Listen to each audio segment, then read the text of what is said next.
Hello friends, നമസ്കാരം. നമ്മുടെ Kerala TV സീരിയലിലേക്ക് എല്ലാവർക്കും സ്വാഗതം. അങ്ങനെ മൂത്ത മകൻ നിൽക്കെ ഇളയ മകൻ കല്യാണം കഴിച്ചതിൻ്റെ ഒരു വിങ്ങലിലും വിഷമത്തിലും ഒക്കെയാണ് നമ്മുടെ ബാലൻ. അപ്പോൾ ആകാശിനെ വിളിച്ചു നിർത്തി ഏട്ടൻ നിൽക്കുമ്പോൾ നീ വിവാഹം കഴിച്ചത് തെറ്റാണെന്നും പക്ഷേ എനിക്ക് നിങ്ങളോട് യാതൊരു ദേഷ്യവും ഇല്ല, ആനന്ദിൻ്റെ കല്യാണം നടക്കുന്നത് വരെ നിങ്ങളുടെ വിവാഹം ഞാൻ അംഗീകരിക്കില്ല, അതിനുള്ളൊരു ഇത് എനിക്കില്ല തുടങ്ങിയതൊക്കെ പറഞ്ഞു. അപ്പോൾ ഏട്ടൻ വിവാഹം കഴിക്കുന്നത് വരെ അനുജനോട് കുടുംബമായി ജീവിക്കരുതെന്നും അങ്ങനെ ഒരു അവിവേകം നീ കാണിക്കരുതെന്നൊക്കെയുള്ള കാര്യങ്ങളെല്ലാം പറഞ്ഞ് എങ്ങനെ ചട്ടം കെട്ടുന്നു. അപ്പോൾ അച്ഛനോട് മകൻ പറഞ്ഞു, ഇല്ല അച്ഛാ, അച്ഛൻ പറയുന്നത് പോലെ തന്നെ ഞാൻ ചെയ്തോളാം, ഞാനായിട്ട് അച്ഛനെ വേദനിപ്പിക്കില്ല, അപ്പോൾ അങ്ങനെയൊന്നും ഞാൻ ചെയ്യില്ല എന്ന്. എന്തായാലും അതെല്ലാം കേട്ട് നമ്മുടെ ബാലൻ സമാധാനമായിട്ട് അങ്ങനെ ഇരിക്കുന്നു. ഇത് കഴിഞ്ഞിട്ട് നേരെ നമ്മുടെ ആകാശ ബെഡ്റൂമിലേക്ക് ചെല്ലുമ്പോൾ ആകാശിനെ കാത്തു മീനൂട്ടി അവിടെ അങ്ങനെ ഇരിപ്പുണ്ടായിരുന്നു. അപ്പം മീനു ആകാശ് ചെന്നപ്പോഴത്തേക്കും വാതോരാതെ വർത്തമാനമാണ്. പക്ഷേ ആകാശ് ഇതൊന്നും ശ്രദ്ധിക്കുന്നില്ല. ആകാശിൻ്റെ മനസ്സ് മുഴുവൻ അച്ഛൻ പറഞ്ഞ കാര്യങ്ങളാണ്. അപ്പോൾ അച്ഛൻ പറഞ്ഞ കാര്യങ്ങൾ ആലോചിച്ച് നിൽക്കുന്ന ആകാശിനോട് മീനു ചോദിച്ചു, ആകാശ് ഞാൻ പറയുന്നതൊന്നും നീ എന്താ കേൾക്കുന്നില്ലേന്ന് ചോദിച്ചപ്പം കേൾക്കുന്നുണ്ട് എന്ന് പറഞ്ഞു. എന്ത് കേൾക്കുന്നുണ്ടെന്ന്? നീ ഒന്നും കേൾക്കുന്നില്ല, ഇതെന്താ ഞാൻ പറയുന്നൊന്നും നീ മനസ്സിലാക്കാത്തത് എന്നൊക്കെ ചോദിച്ചുകൊണ്ട് ഇങ്ങനെ ഇരിക്കുമ്പോഴത്തേക്കും ആരോ പുറത്ത് ഡോറിൽ മുട്ടി കഴിഞ്ഞപ്പോൾ ആരാണെന്നൊരു ടെൻഷൻ. രണ്ടുപേരും കൂടെ ചെന്ന് വാതിൽ തുറന്നപ്പോൾ വേറൊന്നും ആയിരുന്നില്ല, അവർക്കുള്ള പാലുമായിട്ട് വന്നതായിരുന്നു നമ്മുടെ അമ്മ. അപ്പം അമ്മ പാലുമായിട്ട് വന്നു. അമ്മ പാലും കൊണ്ട് വന്നു കഴിഞ്ഞപ്പോഴത്തേക്കും മീനു അമ്മ പാലും കൊണ്ട് വന്നാണോ എന്ന് ചോദിച്ചു. അത് പിന്നെ ഞാൻ ദിവസത്തിൻ്റെ ഒരിത് ആലോചിച്ച് കൊണ്ട് തന്നേ ഉള്ളൂ, അല്ലാതെ എനിക്ക് നിങ്ങളോട് പ്രത്യേകിച്ചൊരിത് ഉണ്ടായിട്ടൊന്നും അല്ല എന്നൊക്കെ പറഞ്ഞു. അതെനിക്ക് മനസ്സിലായി അമ്മയ്ക്ക് ഞങ്ങളോട് ഒരു ഇഷ്ടമില്ലെന്ന് ഇപ്പം എനിക്ക് മനസ്സിലായെന്നൊക്കെ പറഞ്ഞുകൊണ്ട് മീനു കൂടുതൽ സംസാരിക്കാനൊന്നും എനിക്ക് താല്പര്യമില്ല എന്ന് പറഞ്ഞ് ഇതങ്ങ് കൊടുത്തിട്ട് പോയി. അങ്ങനെ അമ്മ അതും കൊടുത്തേച്ചങ്ങ് പോയി കഴിഞ്ഞപ്പോൾ, കണ്ടോ ആകാശ്, അമ്മയ്ക്ക് നമ്മളോട് എന്ത് സ്നേഹമാണെന്ന് കണ്ടോ എന്നൊക്കെ ഇങ്ങനെ ചോദിച്ചു. അപ്പോൾ ആകാശ് പാല് കുടിക്കാൻ പറഞ്ഞപ്പോൾ വേണ്ട, എനിക്ക് പാല് വേണ്ടാന്ന് പറഞ്ഞു. പാല് വേണ്ടേ എന്നാൽ ഞാൻ കുടിച്ചോട്ടെ എന്ന് ചോദിച്ചു. അങ്ങനെ നമ്മുടെ ആകാശം നോക്കി നിൽക്കുമ്പോൾ മീനു ആ പാല് മുഴുവൻ കുടിക്കുക. മീനു പാല് മുഴുവൻ കുടിച്ചുകൊണ്ടിരിക്കുന്ന സമയത്ത് എന്നാലും നീ ഇതെങ്ങനെയാണെന്ന് ചോദിക്കുകയല്ല, നമ്മുടെ മീനുവിന് ചിരി വന്നിട്ട് മീനു ആ പാല് മുഴുവനും കൂടെ ഒരു ഒറ്റ തുപ്പിയത് മൊത്തം ആകാശിൻ്റെ മുഖത്തേക്കായിപ്പോയി. ആകാശിൻ്റെ മുഖത്ത് പാല് മുഴുവൻ വീണ് കഴിഞ്ഞപ്പോൾ സോറി ആകാശ് എന്നും പറഞ്ഞുകൊണ്ട് നമ്മുടെ മീനു പിന്നെ തൂത്ത് കൊടുക്കുന്നു, തുടച്ചു കൊടുക്കുന്നു, അങ്ങനെയൊക്കെ. അപ്പം മീനു, എനിക്ക് നിന്നോട് ചില കാര്യങ്ങളൊക്കെ സംസാരിക്കാനുണ്ട് എന്ന് ആകാശ് പറയണേ. അപ്പം ജസ്റ്റ് മിനിറ്റ് ഞാനൊന്ന് കുടിച്ചോട്ടെ എന്ന് പറഞ്ഞുകൊണ്ട് അത് ഫുള്ള് കുടിച്ചിട്ട് നമ്മുടെ മീനു ഇങ്ങനെ ചുണ്ടൊക്കെ തുടച്ചങ്ങനെ നിൽക്കുക. പറ, ഇനി നിനക്ക് എന്താ പറയാനുള്ളതെന്ന് ചോദിച്ചു. അത് പിന്നെ നമ്മുടെ ജീവിതത്തെക്കുറിച്ചാണ് പറയാനുള്ളതെന്ന് പറയുമ്പം, ഇത്രയും കാലവും നമ്മുടെ ജീവിതത്തെ പറ്റിയല്ലേ നമ്മൾ സംസാരിച്ചുകൊണ്ടിരുന്നത്, ഇനിയിപ്പോൾ ആ ഒരു ജീവിതത്തെ പറ്റി നമുക്ക് സംസാരിക്കേണ്ട, ഇനി സംസാരം നിർത്തി, ഇനി നമ്മൾ ജീവിക്കാൻ പോവുകയാണെന്നും പറഞ്ഞു മീനു. അപ്പോൾ ആകാശം എല്ലാത്തിനും പേടിച്ച് ഇങ്ങനെ മാറി നിൽക്കുന്നു. ആ സമയത്ത് മീനുവാണ് എല്ലാത്തിനും മുൻകൈ എടുക്കുന്നത്. അങ്ങനെ മീനു ആണെങ്കിൽ ആകാശിനെ കെട്ടിപ്പിടിക്കുന്നു. അത് കഴിഞ്ഞിട്ട് പിന്നെ പാട്ടൊക്കെ പാടി, നല്ലൊരു പാട്ടൊക്കെ, എൻ്റെ എല്ലാം അല്ലേ എന്നുള്ള പാട്ടൊക്കെ പാടി നമ്മുടെ മീനു അങ്ങനെ നമ്മുടെ ആകാശിനെ സ്വന്തമാക്കുന്നു. എന്തായാലും അവർ രണ്ടുപേരും തമ്മിലുള്ള എല്ലാ ഇതും അവിടെ കൊണ്ടങ്ങ് അവസാനിക്കാം. അച്ഛനൊരു വഴിക്ക് നിന്ന് പറയും, ഭാര്യ ആക്കരുത്, ജീവിക്കരുത്, അത് ചെയ്യരുത്, ഇത് ചെയ്യരുതെന്നൊക്കെ. ബാലൻ പുറത്തു നിന്ന് പറഞ്ഞിട്ട് എന്താ കാര്യം? നമ്മുടെ മീനു അല്ലേ ആകാശിൻ്റെ ഭാര്യ. കഴിവും തൻ്റെ ഇടവും പ്രാപ്തിയുള്ള പെണ്ണായതുകൊണ്ട് തന്നെ തൻ്റെ ആകാശിനെ തൻ്റെ വരുതിക്ക് കൊണ്ടുവരാൻ, ആ കുടുംബത്തെ മുഴുവൻ വരുതിക്ക് കൊണ്ടുവന്നെങ്കിൽ ആകാശിനെ വരുതിക്ക് കൊണ്ടുവരാൻ മീനുവിന് എന്തെങ്കിലും ബുദ്ധിമുട്ടുണ്ടാവുമോ? ഒരു ബുദ്ധിമുട്ടും ഇല്ല. കൃത്യമായി എന്താണോ അന്ന് നടക്കേണ്ടത് അത് നല്ല ഭംഗിയായി നമ്മുടെ മീനു കൈകാര്യം ചെയ്തു. അപ്പോൾ ഈ നടക്കണ കാര്യങ്ങളൊന്നും അറിയാതെ മുറിയിൽ പോയി വിഷമിച്ചിങ്ങനെ ഇരിക്കുകയാണ് നമ്മുടെ ബാലൻ. അങ്ങനെ സങ്കടപ്പെട്ടിരിക്കുന്ന ബാലൻ്റെ അടുത്തേക്ക് ഗോമതി ചെന്നു. അപ്പോൾ ഗോമതി ചെന്നിട്ട് പാല് കൊടുത്ത കഥയൊക്കെ പറയും. ബാലൻ ഇങ്ങനെ വിഷമിച്ചിരിക്കുന്നത് കണ്ട് എന്താ ബാലേട്ടാ പറ്റിയത് എന്നൊക്കെ ചോദിച്ചു. അത് കഴിഞ്ഞിട്ട് പിന്നെ പാല് കൊടുത്ത കാര്യങ്ങളൊക്കെ പറഞ്ഞു. അപ്പോൾ ഗോമതി, നീ എന്തിനാ അങ്ങനെയൊക്കെ ചെയ്യാൻ പോയെന്ന് ചോദിച്ചു. അത് പിന്നെ എത്രയൊക്കെയാണെന്ന് പറഞ്ഞാലും ഇന്നത്തെ ദിവസം അതങ്ങനെ വേണമല്ലോ ബാലേട്ടാ, അതുകൊണ്ടാണ് ഞാൻ അങ്ങനെ ചെയ്തതെന്ന് പറഞ്ഞു. പക്ഷേ അതൊന്നും ഉൾക്കൊള്ളാനോ അല്ലെങ്കിൽ അതൊന്നും അംഗീകരിച്ച് തരാനോ എന്നെക്കൊണ്ട് കഴിയില്ല എന്നുള്ള കാര്യം പറയുവാണ് അന്നേരം പുള്ളിക്കാരൻ.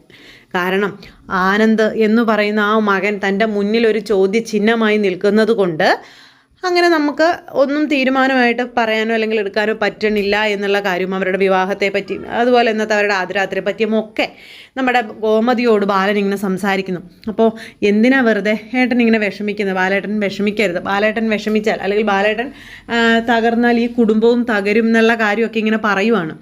ആനന്ദിൻ്റെ കാര്യത്തിൽ നമ്മളെന്തിനാ ടെൻഷൻ അടിക്കുന്നത്? അവന് നല്ലൊരു പെൺകുട്ടിയെ നമുക്ക് നോക്കിയാൽ പോരെ എന്നിങ്ങനെ ചോദിച്ചപ്പോൾ അതെങ്ങനെ നോക്കാനാണ് എന്ന് ചോദിക്കുവാണ്. കാരണം അനുജൻ്റെ കല്യാണം നടന്നു ഓൾറെഡി. അതിപ്പോൾ ചേട്ടൻ ഇങ്ങനെ നിൽക്കുന്നു. അങ്ങനെ ഒരു ചേട്ടന് വേണ്ടി വിവാഹാലോചനകൾ നടത്തുമ്പോൾ ആ പയ്യൻ എന്തെങ്കിലും കുഴപ്പമുള്ളത് കൊണ്ടാണ് അനുജൻ വിവാഹം കഴിച്ചത് എന്നല്ലേ വരികയുള്ളൂ. അതുകൊണ്ട് തന്നെ ആനന്ദിൻ്റെ ജീവിതത്തിൽ അത് നല്ല രീതിയിൽ നടക്കും എന്ന് എനിക്ക് തോന്നുന്നില്ല എന്ന് പറഞ്ഞപ്പോൾ അതൊക്കെ ബാലേട്ടൻ്റെ വെറും തോന്നലുകൾ മാത്രമാണ്. ബാലേട്ടൻ ആഗ്രഹിക്കുന്നത് പോലെ തന്നെ ആനന്ദിന് നല്ലൊരു വിവാഹം നടക്കും എന്ന് ഗോമതി പറയാം. നമുക്കേ ആ പെങ്കൊച്ചിനോട് കാര്യം പറഞ്ഞാലോ എന്ന് ചോദിച്ചു. പെങ്കൊച്ചിനോടോ? ആ മീനാക്ഷിയോട് പറഞ്ഞാൽ ചിലപ്പോൾ കാര്യങ്ങൾക്കൊക്കെ തീരുമാനമാകും എന്ന് പറയുമ്പം ഗോമതി നീ എന്തൊക്കെയാണ് പറയുന്നതെന്ന് ചോദിച്ചു. അല്ല ബാലേട്ടാ, ഞാൻ പറഞ്ഞതേ ഉള്ളൂ. കാര്യം നമുക്ക് അവളോട് ദേഷ്യമൊക്കെ ആണെങ്കിലും അവളാൾ ഇച്ചിരി മിടിക്കുക, കാര്യങ്ങൾക്കൊക്കെ തീരുമാനം ഉണ്ടാക്കാൻ കഴിവുള്ളവളാണ്. അതുകൊണ്ട് അവളോട് പറഞ്ഞാൽ ഒരു പക്ഷേ നമ്മുടെ ആനന്ദിന് പറ്റിയൊരു പെണ്ണിനെ നമുക്ക് പെട്ടെന്ന് കിട്ടിയാലോ, അതൊക്കെ പറഞ്ഞു. അപ്പോൾ അതൊക്കെ കേട്ട് കഴിഞ്ഞപ്പോൾ നമ്മുടെ ബാലൻ നീ ആവശ്യമില്ലാത്ത കാര്യങ്ങളൊന്നും പറയാൻ പോകരുത് എന്നും പറഞ്ഞുകൊണ്ട് ഇങ്ങനെ പറയാം. പിന്നെ എനിക്ക് അവരോട് യാതൊരു ദേഷ്യമില്ല, എന്നാലും ആനന്ദിനൊരു ജീവിതം ഉണ്ടാകുന്നത് വരെ എനിക്ക് അവരെ അംഗീകരിക്കാനോ അവരുടെ ഒരു കാര്യങ്ങളിൽ ഇടപെടാനോ എനിക്ക് പറ്റില്ല, ഞാനത് ചെയ്യില്ല എന്ന് തീർത്ത് പറയുകയാണ് ബാലൻ. ഇതെല്ലാം കഴിഞ്ഞ് അവർ സംസാരിച്ചുകൊണ്ടൊക്കെ ഇരിക്കുന്നു. പിന്നെ നമ്മുടെ ആകാശിൻ്റെയും മീനുവിൻ്റെയും ഇടയിലെ കാര്യങ്ങളാണ് കാണിക്കുന്നത്. മീനു ആണെന്നുണ്ടെങ്കിൽ ആകാശിന് മടിയുള്ളതും ആകാശിന് പേടിയുള്ള കാര്യങ്ങളൊക്കെ കൂടുതൽ ചെയ്യാനായിട്ട് ഇൻട്രസ്റ്റ് കാണിച്ചുകൊണ്ടേ ഇരിക്കുക. എന്തായാലും അവരുടെ ആദ്യരാത്രിയും കാര്യങ്ങളെല്ലാം കഴിഞ്ഞു. എന്നിട്ട് പിറ്റേ ദിവസം രാവിലെ തന്നെ നമ്മുടെ മീനു കുളിയൊക്കെ കഴിഞ്ഞ് അടുക്കളയിലോട്ട് ചെല്ലുന്നു. അടുക്കളയിലോട്ട് ചെന്നപ്പോൾ എന്താ നമ്മുടെ അമ്മയോടെ എന്തൊക്കെയോ ചെയ്തുകൊണ്ട് അങ്ങനെ ഇരിക്കുകയാണ്. എന്നിട്ട് അമ്മയോട് ചെന്നൊരു താങ്ക്സ് ഒക്കെ പറഞ്ഞു.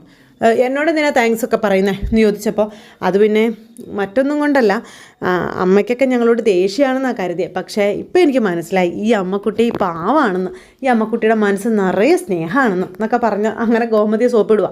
നീ എന്നെ അങ്ങനെ സോപ്പിടാനൊന്നും നോക്കണ്ട, എൻ്റെ ബാലേട്ടൻ പറയുന്നതിനപ്പുറം ഞാനൊന്നിനും ഇല്ല എന്നൊക്കെ പറഞ്ഞു. ബാലേട്ടൻ പറയുന്നതിനപ്പുറം ഒന്നുമില്ല, പക്ഷേ ഇപ്പോൾ അമ്മയ്ക്കൊരു കാര്യം മനസ്സിലായില്ലേ, ഈ വീട്ടിൽ അമ്മ വിചാരിച്ചാലും ചിലതൊക്കെ നടക്കുമെന്ന്. അങ്ങനെ അമ്മ വിചാരിക്കുന്ന കാര്യങ്ങൾ നടത്താൻ അമ്മയുടെ കൂടെ തന്നെ അമ്മയുടെ ഭർത്താവും മക്കളും നിൽക്കും. അതൊക്കെ മനസ്സിലാക്കി അമ്മ കുറച്ചുകൂടി ഒന്ന് ഡെവലപ്പ് ആവണമെന്നൊക്കെ പറഞ്ഞു. നീ എന്നെ അങ്ങനെ ഡെവലപ്പാക്കാനൊന്നും നോക്കണ്ട എന്നും പറഞ്ഞുകൊണ്ട് അമ്മ. പിന്നെ ഇവർ തമ്മിലിങ്ങനെ സംസാരിച്ച് വന്നു കഴിഞ്ഞപ്പോഴത്തേക്ക് നമ്മുടെ മീനുവിനോട് പറഞ്ഞാലോ അല്ലെങ്കിൽ പറയാതിരുന്നാലോ എന്നൊരു ചിന്ത. അപ്പോൾ അമ്മയ്ക്ക് എന്നോട് എന്തോ പറയാനുണ്ടല്ലോ എന്ന് മീനു. അപ്പോൾ ഇവൾ എത്ര കൃത്യമായിട്ട് എൻ്റെ മനസ്സ് വായിച്ചേ എന്ന് ഗോമതി അവിടെ നിന്ന് ഇങ്ങനെ ചിന്തിക്കാം. അപ്പോൾ അമ്മയ്ക്ക് എന്താ പറയാനുള്ള, അമ്മ പറയാൻ പറഞ്ഞു. അമ്മ എന്ത് പറഞ്ഞാലും ഞാനത് സാധിച്ചു തരുമോ എന്നൊക്കെ പറഞ്ഞുകൊണ്ട് നമ്മുടെ കൊച്ചു പറയുക. അപ്പം മീനു ഇതിങ്ങനെ പറഞ്ഞു കഴിഞ്ഞപ്പം ബാലേട്ടന് ഒരു വിഷമമുണ്ട്.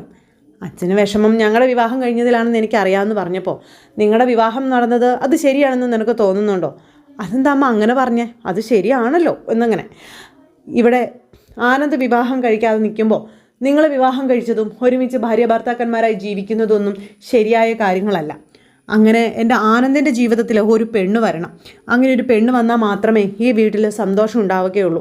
ബാലേട്ടന് അല്ലെങ്കിൽ എനിക്ക് നിങ്ങളെ രണ്ടുപേരെയും അംഗീകരിക്കാൻ കഴിയുകയുള്ളൂ എന്നൊക്കെ പറഞ്ഞുകൊണ്ട് ഇങ്ങനെ പറയണം. ഓ, അപ്പോൾ അതാണ് കാര്യം. അപ്പോൾ ആനന്ദേട്ടൻ്റെ ജീവിതത്തിലേക്ക് ഒരു പെണ്ണ് വരണം, അതിന് എൻ്റെ സഹായം വേണം അല്ലേ? അതല്ലേ അമ്മ ഉദ്ദേശിച്ചതോ? ഞാൻ അങ്ങനെയൊന്നും ഉദ്ദേശിച്ചിട്ടില്ല. ഞാൻ നടക്കാൻ പോണ കാര്യം പറഞ്ഞതേ ഉള്ളൂ എന്നൊക്കെ പറഞ്ഞുകൊണ്ട് നമ്മുടെ ഗോമതി പിന്നെയും മസിൽ പിടിക്കുക.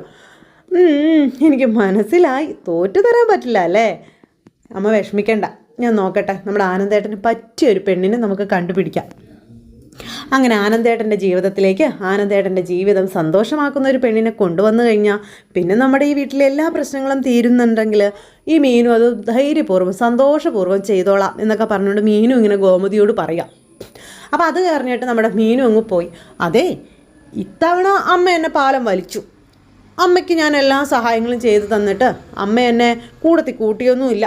പക്ഷേ അടുത്ത കാര്യം ഞാൻ നേടി തരുമ്പോൾ അല്ലെങ്കിൽ സാധിച്ചു തരുമ്പോൾ പിന്നതേ അമ്മ എന്നോട് ഇങ്ങനെ അകലം പാലിക്കരുത് കേട്ടോ, അതെനിക്ക് സഹിക്കാൻ പറ്റില്ല എന്നും പറഞ്ഞിട്ട് നമ്മുടെ മീനു അങ്ങ് പോവുക. അപ്പോൾ മീനു അത് പറഞ്ഞിട്ട് പോയി കഴിഞ്ഞപ്പോഴത്തേക്കും ഗോമതി അവൾ ഏറ്റതാണെങ്കിൽ ഒരു പക്ഷേ അവൾ നടത്തി തരുമായിരിക്കും അല്ലേ എന്നൊക്കെ പറഞ്ഞുകൊണ്ട് ഇങ്ങനെ അവിടെ നിൽക്കുക. എന്തായാലും ഗോമതി സ്വപ്നം കാണുന്നു. പിന്നെ നമ്മുടെ മീനു റൂമിലേക്ക് ചെന്നപ്പോൾ ആകാശ് അവിടെ ഉണ്ടായിരുന്നു. അപ്പോൾ ആകാശിന് മീനുവിനെ കാണുമ്പോൾ ഇപ്പോൾ പേടി, ഇങ്ങനെ പിറകോട്ട് പേടിച്ച് വലിയുന്നു. അപ്പം നീ എന്തിനാണ് എന്നെ ഇങ്ങനെ പേടിക്കുന്നതെന്ന് ചോദിച്ചപ്പം ഒന്നുമില്ല എന്ന് പറഞ്ഞു.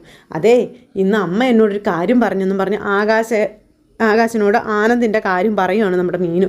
അപ്പോൾ അച്ഛനും തന്നോട് പറഞ്ഞതായിട്ട് ആനന്ദിനെ കുറിച്ച് പറഞ്ഞതായിട്ട് ആകാശ് പറയുന്നു. അപ്പോൾ ഇവർ തമ്മിലുള്ളൊരു സംസാരവും കാര്യങ്ങളും. ഇനിയിപ്പോൾ നമ്മുടെ മീനുവിന് അടുത്ത ദൗത്യം എന്ന് പറയുന്നത് ആനന്ദിനൊരു പെണ്ണിനെ കണ്ടെത്തുക എന്നുള്ളതാണ്. അത് നല്ല ഭംഗിയായിട്ട് നമ്മുടെ മീനു ചെയ്യും എന്നുള്ളത് തന്നെയാണ് ആ ഒരു വിശ്വാസം.